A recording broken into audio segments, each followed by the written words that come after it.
Olá, queridos alunos, olá, queridas alunas dos sétimos anos. Chegamos a mais um momento de estudos históricos e agora falaremos sobre reforma protestante e contra-reforma. Nessa aula, estudaremos a maior divisão já verificada no interior do cristianismo, ocorrida lá no século XVI, promovida primeiramente por Martinho Lutero, tá bem? Então vamos entender agora os motivos que levaram a este movimento de ruptura. Movimento que causou uma indisposição muito grande, primeiramente na Europa, e que iria definir muito, até mesmo, dos rumos da colonização do Brasil, como veremos nas próximas aulas, tá bem? Então, quais foram os motivos que levaram a este movimento drástico dentro do cristianismo? Primeiro,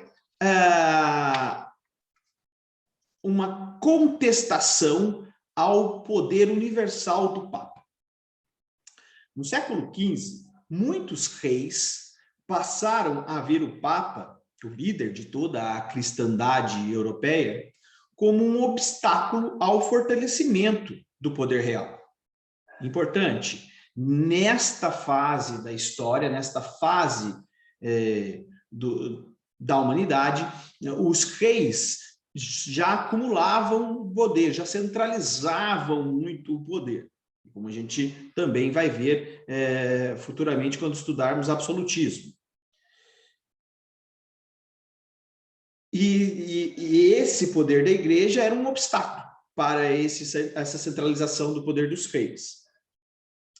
Esses mesmos reis se opunham também à saída do dinheiro de seus reinos e dos principados para Roma, na condição de impostos e de dízimos. Esse dinheiro saía para financiar reformas e o estilo de vida muito luxuoso dos padres, dos bispos e dos papas. Tá? Então, o poder universal do Papa e a riqueza da igreja foi um dos motivos para a reforma. A corrupção e o despreparo do clero também entram aqui na nossa questão. Muitos membros da igreja tinham comprado o cargo de bispo, cardeal ou até mesmo de padres. Vários papas chegavam à chefia da igreja por pertencerem às famílias poderosas, sem nenhum mérito, sem nenhum merecimento para chegar nesses cargos importantes. Os padres tinham geralmente pouca instrução, muitos não sabiam nem ler, e nenhum preparo religioso para orientar os seus fiéis. Então, veja, o poder universal do Papa e a corrupção e o despreparo do clero. E, por fim, a venda de indulgências e falsas relíquias. Bispos e padres praticavam o comércio de artigos religiosos.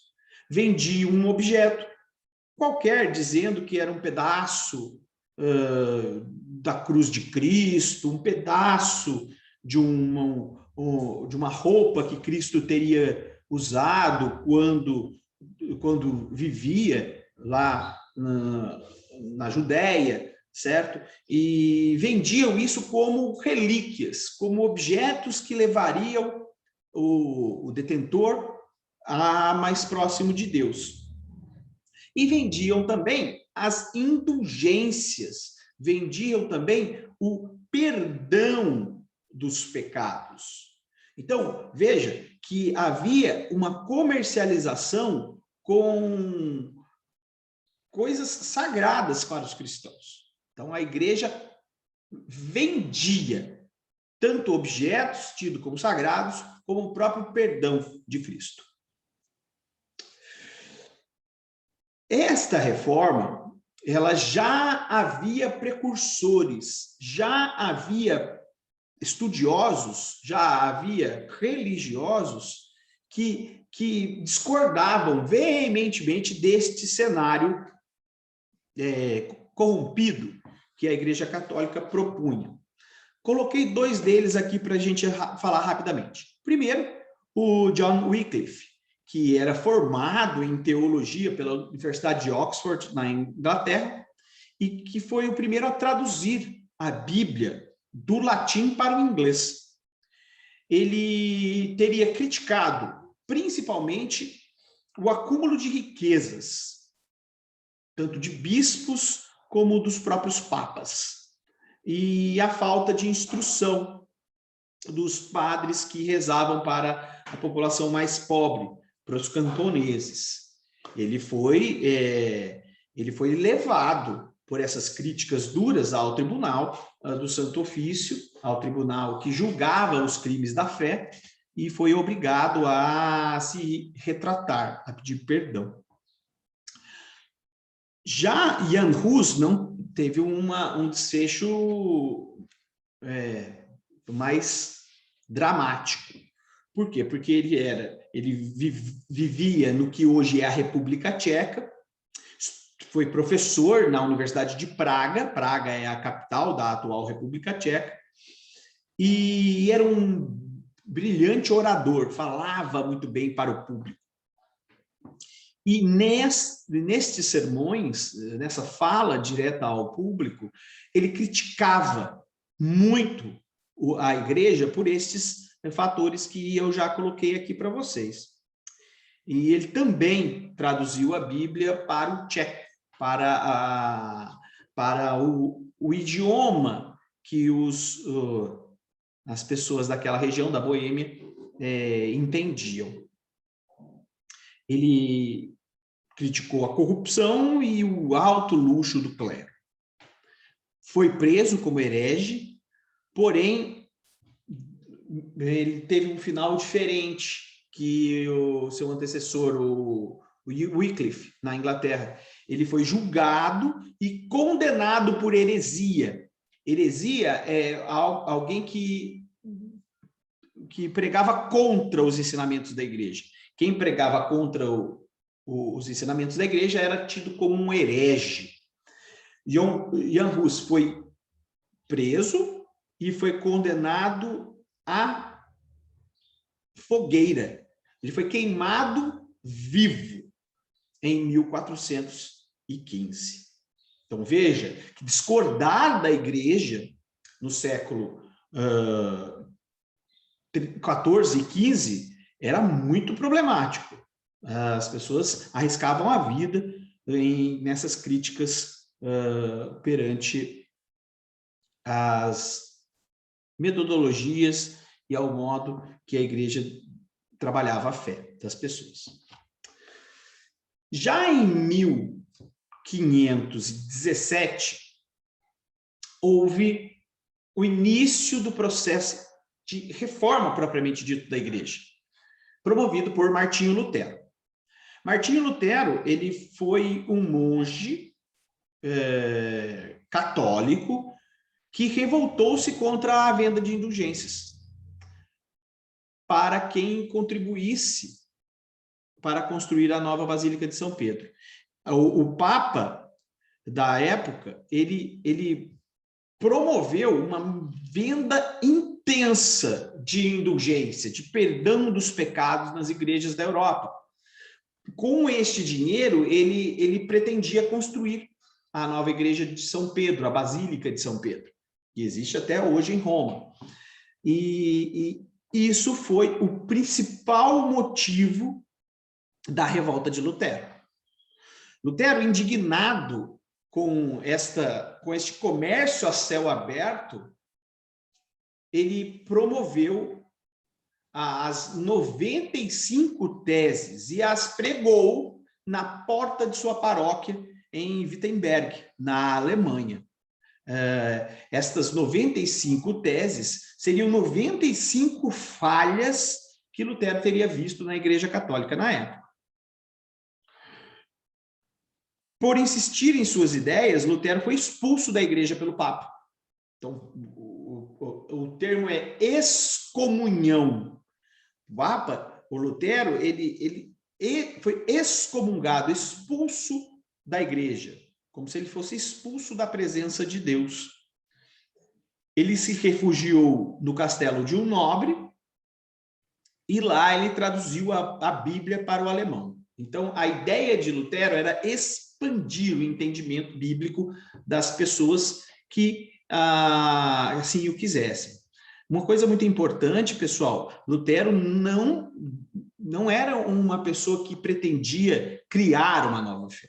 Ele queria corrigir o que ele via de errado dentro da igreja. Porém, a Igreja Católica não aceitou estas sugestões que Lutero colocou, tá? E com isso ele fundou uma nova igreja e criou uma nova doutrina, tá? É importante que eu leia, eu separei aqui 3 teses que constam nesse documento que Lutero propagandeou, divulgou, reproduziu ali, primeiramente naquela região onde ele vivia, na Alemanha. Hoje, a Alemanha, na época, Sacro Império Romano Germânico. Então, eu tirei 3 aqui. Por exemplo, a tese 24 dizia o seguinte: a maior parte do povo está sendo enganada pela promessa de que seus pecados serão perdoados. Tese 32. Serão condenados, juntamente com seus mestres, aqueles que se julgam seguros de sua salvação através da carta de indulgência, que é a carta de perdão dos pecados. E, por fim, a última tese que eu separei para vocês aqui é a tese 86. Por que o Papa, cuja fortuna hoje é maior do que a dos ricos crassos, romanos ricos, não constrói com seu próprio dinheiro ao menos a Basílica de São Pedro, em vez de fazê-lo com o dinheiro de seus pobres fiéis? Então, vejam, são 3 teses duríssimas contra a Igreja Católica. E a nova doutrina proposta por Lutero baseava-se em 6 princípios. O primeiro princípio, a justificação pela fé. É a fé em Deus que salva uma pessoa, e não as boas obras que ela praticou. Então, para Lutero, o que salva a pessoa é a fé que ela tem em Deus. 2, o sacerdócio universal. Todo cristão é capaz de interpretar a Bíblia por si mesmo. Então, Lutero dizia que qualquer pessoa que soubesse ler poderia entender e interpretar a Bíblia como assim o quisesse. Não precisava ter um padre para dizer o que era certo ou era errado. 3, a Bíblia, por meio da qual Deus se revela, é a única fonte de verdade. Então, não se devia buscar a verdade divina na palavra de uma pessoa. Devia-se buscar a verdade divina na própria Bíblia, no livro sagrado. Lutero dizia também que o batismo e a Eucaristia são os 2 únicos sacramentos, diferentemente da Igreja Católica, que propõe 7. Lutero queria simplificar para 2. 5º ponto da doutrina luterana: o culto aos santos e às imagens não tem fundamento. Então, é aí que vem a ideia de que as imagens de santos são idolatria. Lutero diz que não deveria ter imagens ou culto aos santos. Os cristãos não deveriam ter essa prática. E, por fim, qualquer membro da igreja poderia se casar, o que vai contra a doutrina da Igreja Católica, que os sacerdotes devem ter exclusividade para Deus, não podem ter família, tá? Não pode ter esposa. Bom, a partir deste primeiro movimento propagado por Lutero, que já causou racha na Igreja Católica, ou seja, criou-se uma nova igreja na Alemanha, uma igreja cristã. A partir daí surgiu outros movimentos. Da região hoje conhecida como Alemanha, o protestantismo espalhou-se rapidamente para outros países, com a ajuda de importantes reformadores, como João Calvino, que viveu de 1509 a 1564. E o que Lutero e Calvino defendiam? Eles defendiam, tantos dois, tá? Lutero e Calvino defendiam o fim ao culto às imagens e apenas 2 sacramentos, como eu disse agora há pouco, o batismo e a Eucaristia. Só que Calvino divergia, ele era contra algumas doutrinas do Lutero. E ele criou uma outra para a sua igreja, para o calvinismo. Ele criou a doutrina da predestinação absoluta. O que queria dizer isso? Que as pessoas nada podiam fazer para mudar seu destino. O fato da pessoa ir para o céu, para a salvação eterna, ou ir para o inferno, para a danação eterna, isso já estava descrito por Deus. Deus já sabia disso. E nada importaria de atitudes humanas que influenciariam na decisão de Deus. Qual seria uma ideia, um sinal de salvação? Seria a riqueza acumulada. Calvino dizia que se uma pessoa enriquecesse em vida e tivesse um estilo de vida sério, com retidão, sem exageros mundanos, essa pessoa tinha sinais de predestinação. Era como se Deus desse sinais de que ela iria para o céu. Então, na religião calvinista, o enriquecimento não era pecado. Na verdade, o enriquecimento era sinal de que Deus escolheria aquela pessoa para a salvação. Não por acaso, o calvinismo atraiu muitos burgueses, que as pessoas que enriqueciam e que eram perseguidas pelo catolicismo, pela Igreja Católica. Porque, veja, o lucro, o dinheiro a mais para o catolicismo, para os católicos, era sinal de pecado. Todo dinheiro que tivesse a mais para o cristão, na concepção dos católicos, deveria ser entregue para a igreja, para Deus. Já o calvinismo, não. O calvinismo dizia que a riqueza deveria ser da pessoa para promover mais riqueza e para promover mais a disseminação da fé. Então temos aí já o Calvino, que surgiu na região hoje que é a Suíça. Ele é alemão, mas teve que fugir para a Suíça, e dali ele desenvolveu essa fé calvinista e com a doutrina da predestinação absoluta. Chegamos na questão da Inglaterra. A Inglaterra teve outro sistema. A reforma na Inglaterra foi conduzida pelo rei Henrique VIII, que desejava o fim da interferência do Papa e dos impostos cobrados pela Igreja Católica. Lembre-se lá do início, dos motivos. A Igreja interferia na política das regiões, dos feudos, dos países. E os reis que estavam acumulando cada vez mais poder começaram a entrar em choque com o poder da Igreja. Então, o rei Henrique VIII estava extremamente indisposto com esta interferência da igreja e com os impostos, com o dízimo cobrado pela igreja na Inglaterra. E, com isso, ele buscou motivos para ou um acordo com a igreja ou uma cisão. E foi o que aconteceu, a cisão, a separação. O rei pediu a anulação de seu casamento com Catarina de Aragão.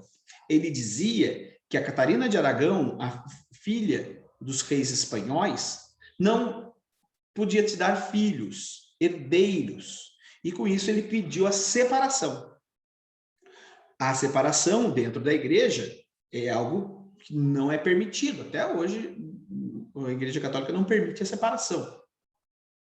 Então, o Papa não concedeu a anulação, não concedeu a separação de Henrique VIII com Catarina de Aragão. Henrique VIII, ele rompe a partir daí com a igreja e casa-se com sua dama de honra, com uma dama da corte chamada Ana Bolena. E com ela ele tem filhos e tem Elizabeth, que vai dar origem a um filme muito bom chamado Elizabeth, que eu recomendo que vocês assistam. Tá? Uma rainha importantíssima para a história da Inglaterra.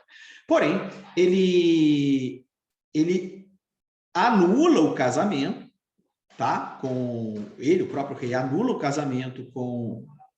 Perdão, o Papa anula o casamento de Ana Bolena com Henrique VIII e excomunga o rei, expulsa o rei da igreja, da fé cristã. Com isso, o rei Henrique VIII se une politicamente com o parlamento e reage, aprovando o Ato de Supremacia de 1534, que quer dizer o quê, Danilo? Quer dizer que a partir de 1534, o rei da Inglaterra também era o chefe da igreja na Inglaterra, o rei da igreja anglicana. Surge aí o anglicanismo. Então veja, pessoal, aquele movimento proposto lá por Ian Hus, por John Wycliffe, já de reforma, já de mudanças na igreja, ele chega no século XVI, já aí sim, com movimentos separatistas. Luteranismo, calvinismo e anglicanismo, que são as primeiras igrejas reformadas do cristianismo, tá? Como que a Igreja Católica vai lidar com isso, Danilo? A Igreja Católica vai reagir, vai propor a reforma católica ou contra-reforma, realizada para conter o avanço do protestantismo e fortalecer o catolicismo. Foi uma reforma impulsionada pelos jesuítas, que é uma congregação, é uma irmandade católica, e pelo Concílio de Trento. O Concílio de Trento é uma reunião de religiosos católicos convocada em 1545 para debater os movimentos reformistas, tá? Ele foi convocado pelo Papa Paulo III, interrompido várias vezes devido a guerras, uma peste que ocorria, uma doença muito grave que ocorria na Itália naquele tempo, e teve o final dos seus debates somente em 1563. Então, 18 anos de concílio, de reforma, de debates sobre a condição da cristandade na Europa. O que esse concílio fez? Ele fez uso do Tribunal do Santo Ofício, também chamado de Inquisição, para reprimir e punir os seus adversários. Então, ele reforçou a instituição do Santo Ofício, que era um tribunal de justiça promovido por religiosos, padres, bispos, cardeais católicos, para julgar os crimes contra a fé. Tá?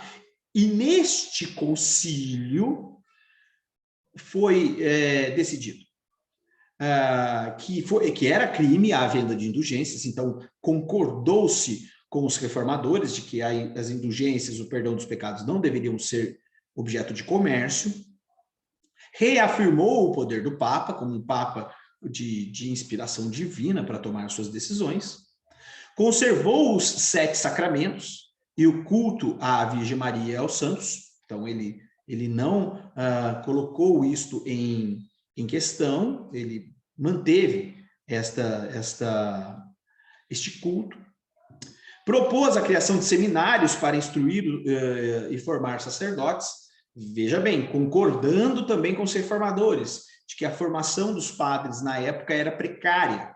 Então, criou-se estas escolas para a formação de sacerdotes. E reeditou o Index, que é uma relação de livros que os católicos estavam proibidos de ler. Muitas vezes esses livros eram queimados em grandes fogueiras. Dentro deste esforço de reforma foi criada a Ordem dos Jesuítas, fundada em 1534 pelo espanhol Inácio de Loyola. dedicaram-se os jesuítas a divulgar o catolicismo na Europa e a evangelizar os povos da Ásia, África e América. Importantíssimo quando estudarmos história do Brasil, tá, pessoal? Que essa ordem dos jesuítas trouxe a educação e trouxe a fé católica para o Brasil quando do movimento da colonização, que a gente vai estudar por esses tempos. E atuaram decisivamente na educação, principalmente dos povos nativos americanos.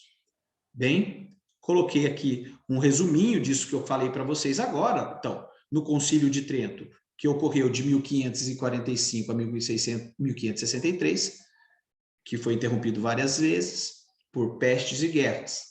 Rejeitou várias doutrinas de Lutero e Calvino, considerou crime a venda de indulgências e reafirmou o poder do Papa, conservou os 7 sacramentos e o culto à Virgem Maria e aos santos. Então veja que algumas coisas os católicos admitiram, outras coisas eles mantiveram, tá? E propôs a criação de seminários, escolas de formação de sacerdotes e reescreveu a lista de livros que os católicos estavam proibidos de ler, sob pena de serem condenados pelo Santo Ofício, pela Inquisição, e ter a morte lá, que o Jan Hus teve no início, que eu expliquei no início da aula, que foi a morte na fogueira em praça pública. Então, veja, o Concílio de Trento foi um momento, basicamente, de reação violenta às propostas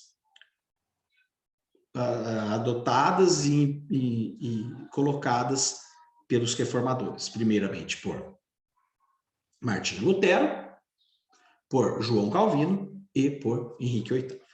Mesmo assim, houve guerras na Europa entre protestantes e católicos, quase 100 anos de guerras violentíssimas, mas o movimento de fragmentação do cristianismo foi um movimento que não teve parada, só continuou. Porém, o catolicismo, com algumas dessas reformas, se manteve até hoje. Tudo bem? Então, pessoal, vimos então aqui a questão da reforma protestante e da contra-reforma católica. Espero que vocês tenham entendido. E se houver dúvidas, curiosidades, podem usar aqui o espaço aqui dos comentários no YouTube. Você pode também fazer os comentários no Google Sala de Aula ou deixar as dúvidas para que a gente tire lá na sala de aula de forma presencial. Agradeço demais o carinho, a paciência e felicidades a vocês e a gente se vê em breve. Tchau, pessoal. Obrigado.